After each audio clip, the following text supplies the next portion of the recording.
Don, let me put it to you straight. We're not here to get you. But you've got to understand, you're in junior high now. This goes in the computer on your record. Hey, Weena, what are you looking at? Nothing. You didn't come in here to wash your hands. Yes, I did. Hi, Dawn. We were just wondering, are you a lesbian? Brandon, I can't be your girlfriend. I'm in love with someone else. Who? Steve Rogers. He's in high school. Who's Steve Rogers? Well, Steve Rogers is only like one of the most popular guys in class. Steve, you will fall in love with me. You will take me away from this place. Dawn, for you. I'm thinking of using this one for my first album cover. Oh, Steve, they're all so beautiful. You better get ready. Steve! I have to talk to you. Well, Steve is horny. How horny. He'd go out with anyone as long as it was a girl and willing. You mean have intercourse? Duh. So welcome to the Dollhouse. Welcome to the Dollhouse. You're her older sister, and Missy loves you. I love you. You do not. I do not. You are not leaving this table until you tell your sister that you love her.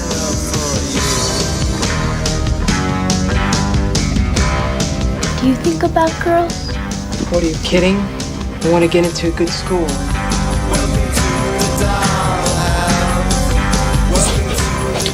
Were you playing with my dolls?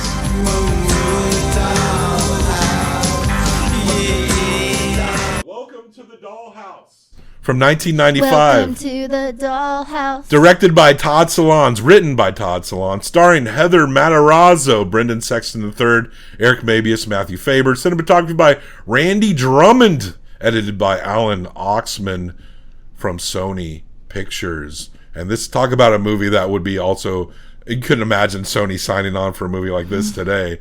But 1995, this movie had a lot of praise. It was on a lot of critics' lists of that. This is probably Todd Solondz's peak. Yes. You could maybe say Happiness because it's such a notorious movie, but I think more people on average watch Welcome to the Dollhouse. Popularity. Yeah. Yes. Happiness is notorious amongst maybe film nerd guys who hunt for Criterion editions. Yeah, and there's people who know about Happiness but are not going to watch Happiness. Yeah. Because they know about Happiness. Welcome to the Dollhouse. I loved this movie. I still love this movie. For a lot of this is a very dark humored movie. I noticed for a while you weren't laughing because I felt like you were connecting a little too hard with Dawn. Listen, I did and still do. I just want to hug Dawn. I just want to hug her. It's just the most perfect embodiment of what it feels like to be still a child but wanting to be grown up. Yeah. But you can't. Like, she's still wearing fucking footy pajamas, but she wants to have sex with the 17-year-old rock star. We're at Benjamin Franklin Junior High, which is, now they just call them middle schools. And Don Wiener wants to sit. There's still junior highs. No, there's not. They're just middle schools. Junior highs and middle schools are the same thing. I know, but you just were... Where is there a junior high anymore? I don't know, but I'm this sure was something they our exist. parents, they changed it. Okay, I didn't know. The middle schools. Okay. This is probably the last era of junior highs. I mean, they're the same fucking thing. Yeah. They just call it a different thing now. I just didn't know they were extinct, is all. And I didn't know the term was extinct. I know that there are still schools where you go to from 6th through 8th grade. I can't speak for every state, but when I'm looking for junior highs in New Jersey for the geography section, they're all middle schools now. Okay, fair. In New Jersey. So Dawn wants to sit with this girl. She's like, whatever. And these other girls walk up and ask her if she's a lesbian. And Heather Matarazzo, in an interview, she never heard that word until this line was said to her in the script. And then she was like, what is that? And she looked it up and realized, oh, I am a lesbian. Yeah, she is a lesbian. Yeah, she totally is. They call her Wiener Dog, and they've written all over her locker, which never gets cleaned off throughout the rest of the movie. She sees a kid getting bullied in the hall, one of the bullies she'll have a relationship with, and she defends the kid being bullied, and the kid is so embarrassed that Don Wiener stood up for her that he screams, "Leave me alone, Wiener Dog." Yeah. Her brother plays clarinet in a band, and they do Stones covers. And there's also a keyboard and drums. And the wood grain walls on the Wiener household, this could be in 79, 89, or 99. I mean, the movie was from 95, but this looks like could be late 70s, 80s. This wasn't the way my house was laid out growing up, but there were so many houses of friends where you just have like 3 steps down into the den. You know, it's the same house in the ice storm, you know, where it's like, you walk down into this like other place where that's where you have like a family room. Dawn has a little sister, Missy, who never gets in trouble. What did you call your sister? She was bothering me. I don't care what she was doing. Now, are you going to apologize? No! Apologize or you're punished. Mom, she was bothering No, me. no, that's it. Go down. I'm doing what war does the Purple Heart first given? And always, very easily gets Dawn in trouble. She's perfect.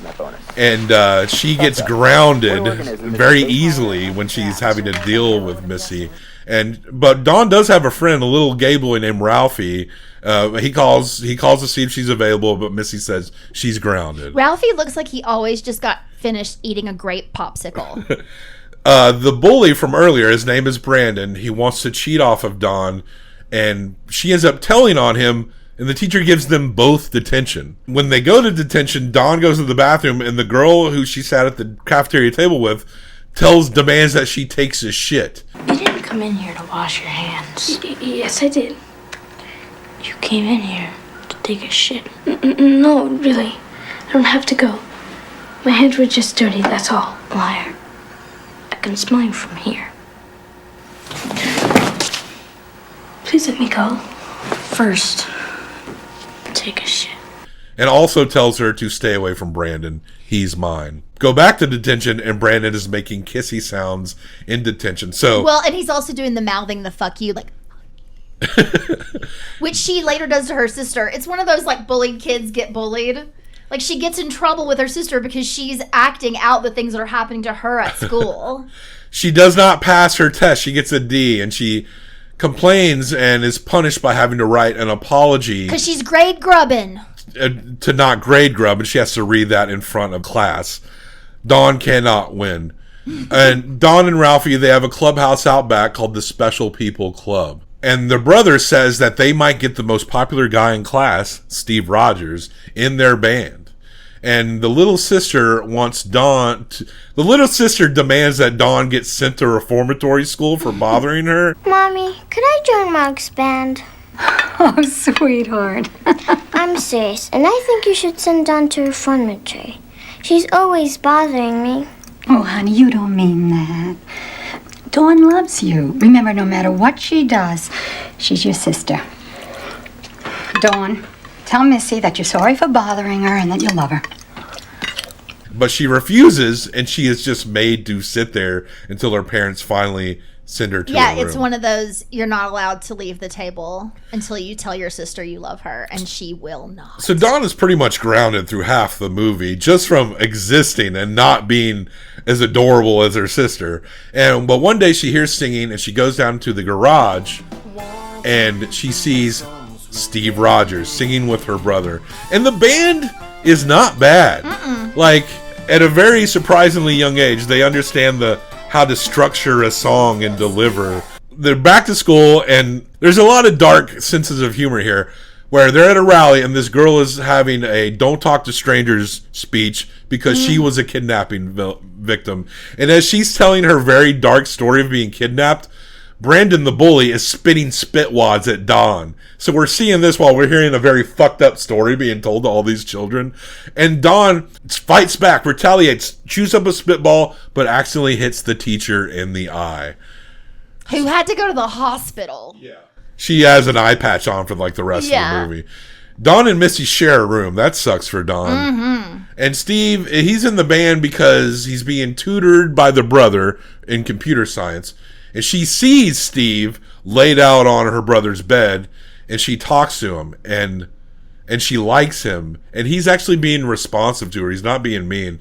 And but he sees her like a little kid. And he's trying to, at one point she like tries to touch his leg until her brother Mark shows up like, "Hey, get the hell out of here." Dawn asks Mark about Steve. Dawn talks to Mark about Steve, and Mark reveals that Steve will do anything for a girl that's willing. And Dawn's like, "Really?" And Dawn talks to this girl named Ginger who was allegedly fingered by Steve.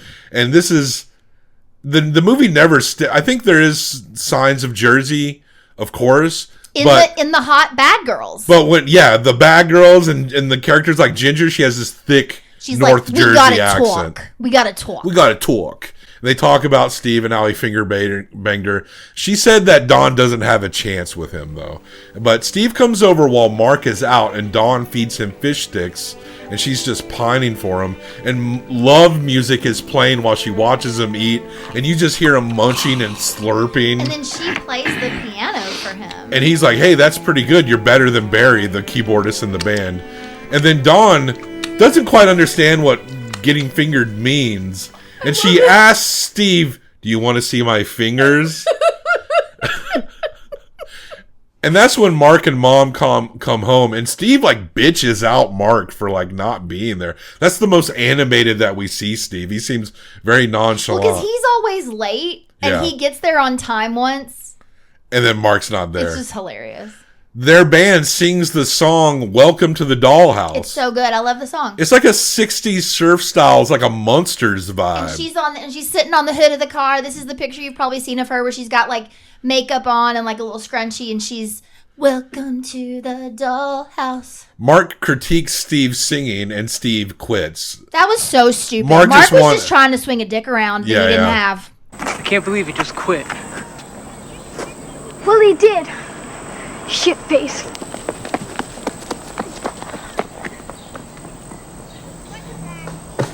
She's just lucky she's a girl.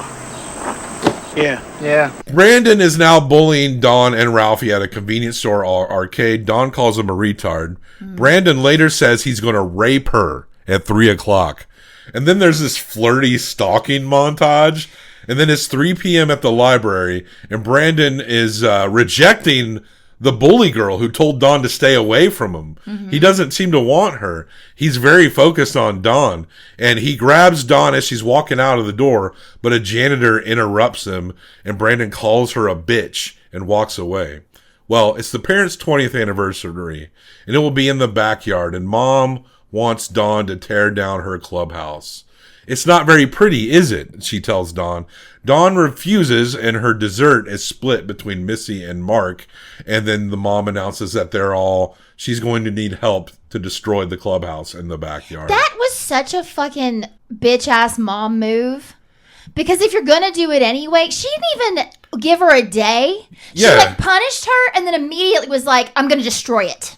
Yeah. Like, why even just make her do one it. Or the other? Just have said from the beginning, look, I know you love your house. The party's on this day. It has to be gone before then. The dad in this movie is such a non-entity that it's comical in and of its own right. I mean, to the point where at one point he doesn't talk anymore. Yeah, he's catatonic. He reverts to a vegetative state after a tragedy occurs. Brandon sees Dawn at school again. It says tomorrow, same place, same time.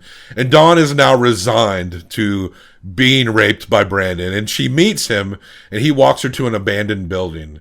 And she's like, do you want me to lie down? And he's like, no. He offers her a cigarette. And she doesn't want it. And she's like, do you got a problem with that? And she tries to play cool with him by saying, but I think marijuana should be legalized.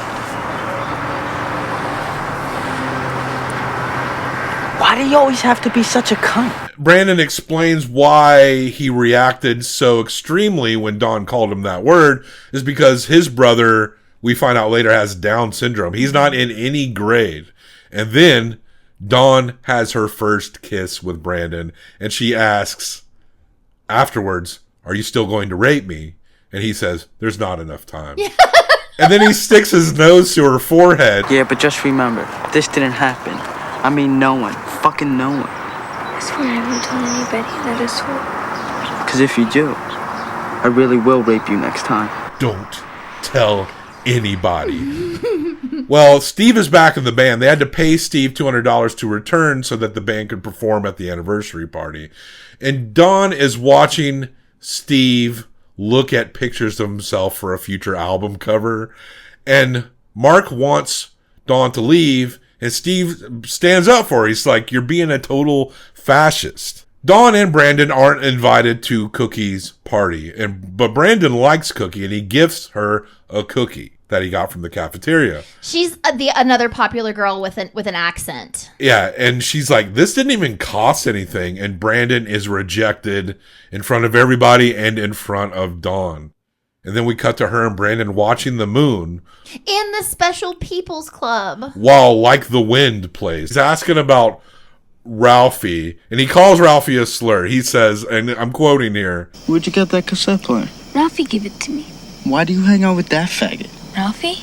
Yeah. Just because he's a faggot doesn't mean he's an asshole. Yeah, maybe. and she confesses her love for Steve, and Brandon gets upset and leaves. This is also such an awkward thing that you would totally do and not realize even what you're fucking saying, because she's just in love with this guy who's never gonna like her, but he doesn't even ask her to be his girlfriend. They kiss again, right? And then she goes, hey, listen, I just need to tell you that I can't be your girlfriend because I'm in love with someone else. And then realizes that they can't even be friends now, because she's like, we can still hang out. And he's like, fuck you. Ralphie comes out of nowhere to console Dawn, but because hurt people, she calls him the slur as well, to his face. Now it's the party, and Dawn is watching from her window, and she sees Steve playing with Missy, and sees that Steve likes Missy and thinks she's cool. Steve is actually really good with kids. That's an interesting thing about Steve, as completely apathetic as he is. Well, Dawn decides to dress up like a grown-up with a midriff on and all of this makeup, and she goes to look for Steve. She got on hot pants. And she asks where Steve is, and the kids point at the garage, and she knocks on the door, and he opens the door with a girl who's like covering herself. Dawn is stumbling over her words, but she ultimately invites Steve to be a member of the Special People Club. And Steve just very straightforwardly points out the other meaning of the term special people. What's the matter? Do you know what special people means? What? Special people equals retarded. Your club is for retards. This is all part of Dawn growing up. Well, Steve quits the band again, and he dropped out of school and he goes to NYC to pursue his career. Dawn destroys the party tape with a hammer after the family is all laughing at her falling into the kiddie pool on film. And she stands over her sister with the hammer, doesn't do anything, and says, "You're so lucky." Mm-hmm.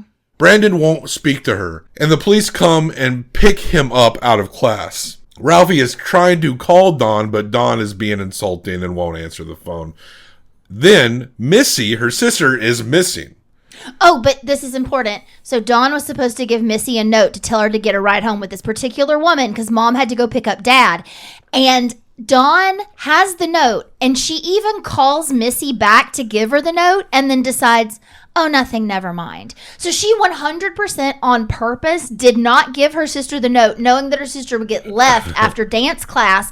And obviously Dawn just thought, oh, she's just going to cry and be upset. But she actually got abducted. Dawn is talking to Mark about what happened, and Dawn says to Mark, this is very funny to me as well. Dawn says to Mark, Mom's afraid I'll be kidnapped also. And then Mark goes, yeah, right. And then Dawn's like, what do you mean? And then Mark goes, never mind. The police sergeant talks to the siblings, and he's totally suspicious of them. He does not console them in any way possible. Weren't you the sister that was supposed to give her the note? And she's like, I did give her the note. Dawn goes to Brandon's stereotypically white trash home, where he is going to be leaving for reformatory school in an hour. We do get to meet his adorable brother. Yeah. He answers the door. He's a sweetie. And Brandon's dad, who's like the most stereotypical scumbag dad you could imagine. Stained white tank and everything. Dawn says to Brandon, I want to be your girlfriend. He says it's too late. He's actually going to run away to New York City, which they call the city. He offers to rape her, but she's like, not right now like this. No. And he's like, it's now or never, right? Dawn kisses him. Get off of me. I'm the one that makes the first move. Then he kisses her.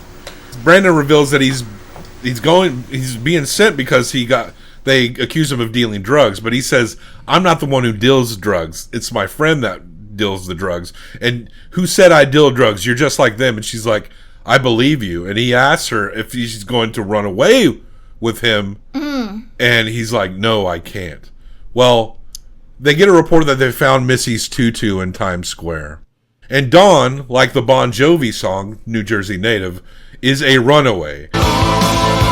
She's a little runaway. Daddy's girl and fast. All those things he couldn't say. And she hops on the bus to the city. And Dawn dreams that she saves the day and rescues Missy and that everyone loves her. But she wakes up in an alley because she just fell asleep in an alley in New York City. And Dawn calls home and Mark answers. And she asks, is Mom upset? And Mark goes, no, not really. They found Missy. And we see the mom like just over the moon holding Missy in her arms. No one cares that Dawn is not there. Dawn later gives a speech on the kidnapping and everyone just starts chanting, wiener dog, wiener dog. We cut to the family at home, proudly watching themselves on the news while Missy is answering vague questions on the TV from the reporter. And this is one of those things where there's like two jokes going on at the same time, where the mom's like, they're like so thrilled at watching themselves on the news, but you hear the reporter ask Missy, did the kidnapper touch you? Yeah. And Missy goes, I don't know.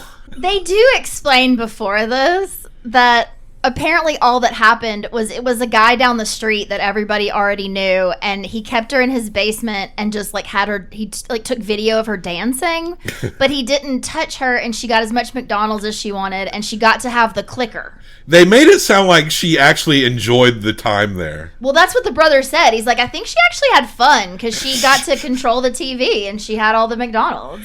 Dawn is a part of this Hummingbirds choir, and that they're supposed to go to Disney. And near the end, that Dawn says maybe the most relatable thing that I feel like Dawn says in the movie, and she says, I don't want to go to Disney World, which is kind of a strange thing for someone at her age to say.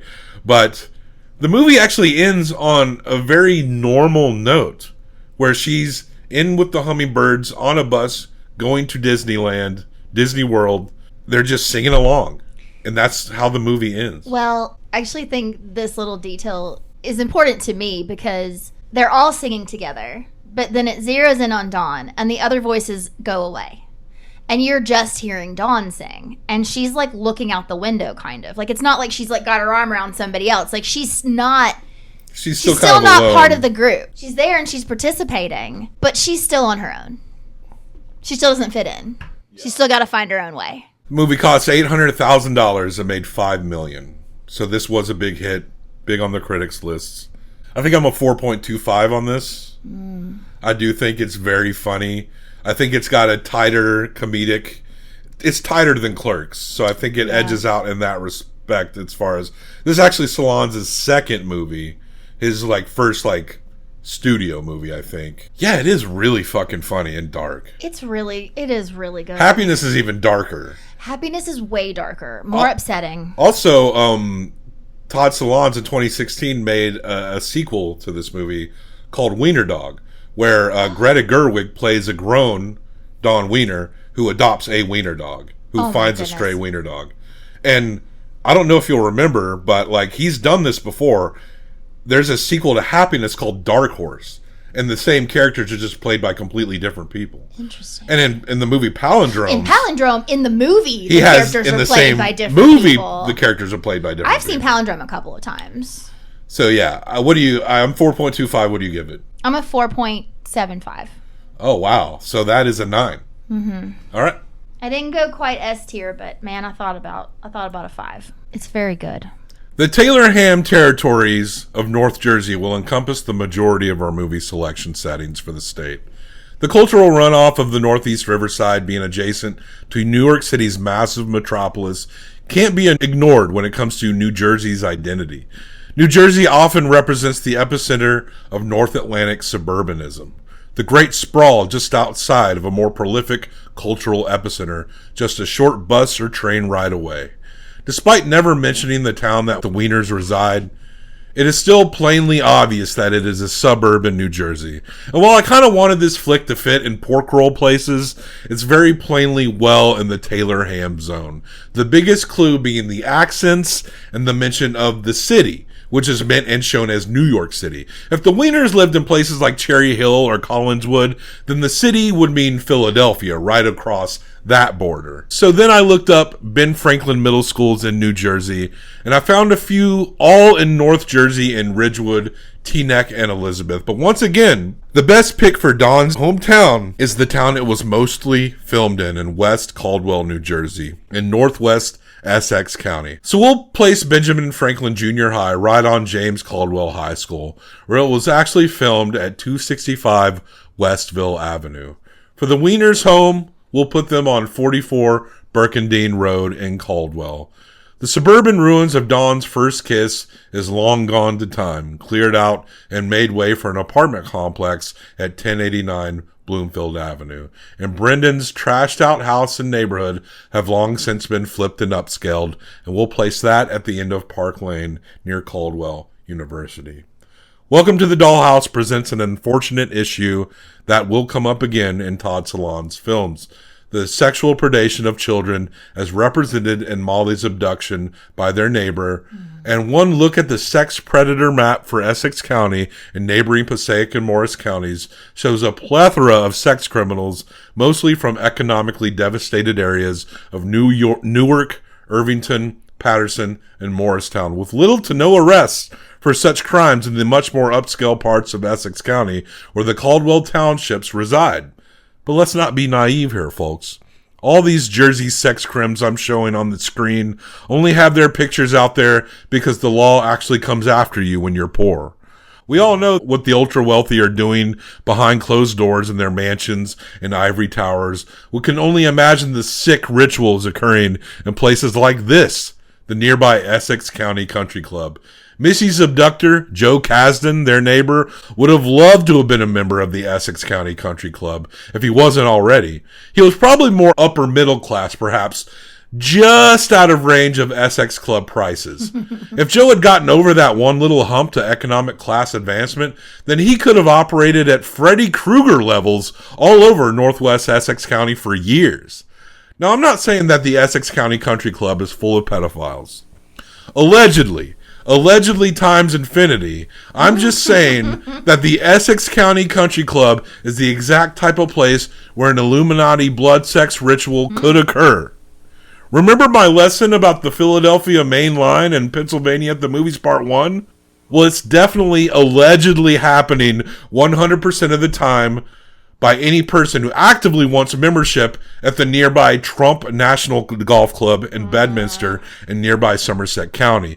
Allegedly, pedophilia is a crowd favorite in such upscale places, with the Trump name being a welcome sign for local wealthy pedophiles who might need a safe space. Back to you, Angela.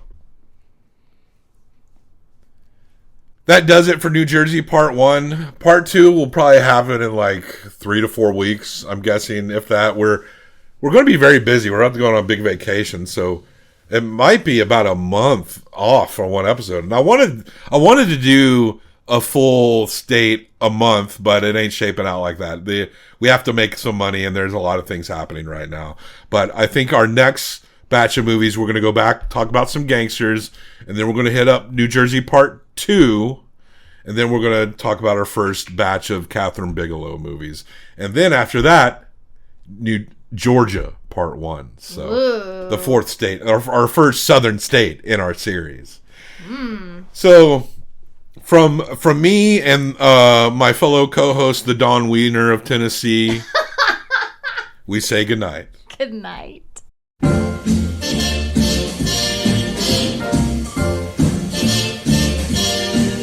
Somewhere beyond the sea, somewhere waiting for me, my lover stands on golden sands and watches the ships that go sailing. Somewhere beyond the sea, she's there watching for me.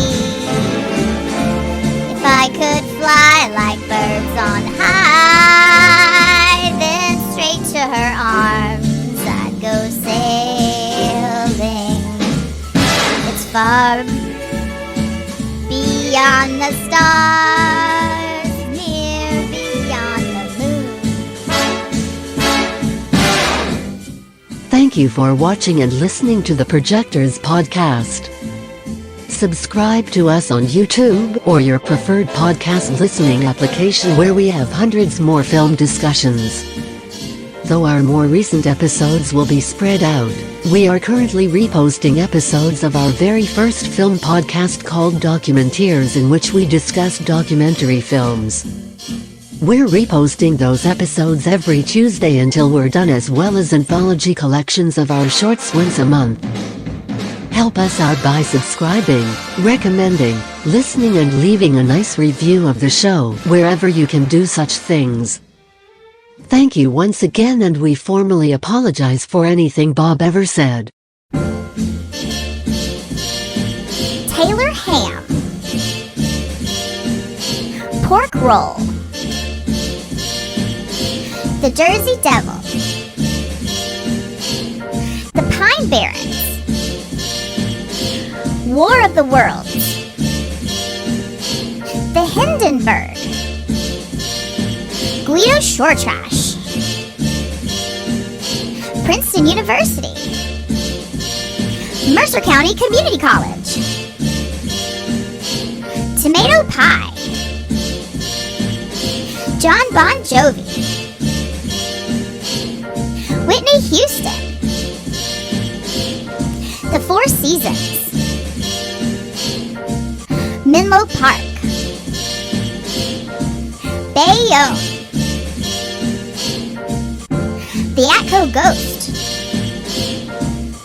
Cape May Ferry. Casual Homophobia. Fucking quiz! Egg Harbor City. Jason Voorhees. Arthur Kill River. The Hoboken Monkey Man. The first audio recording. Madawan.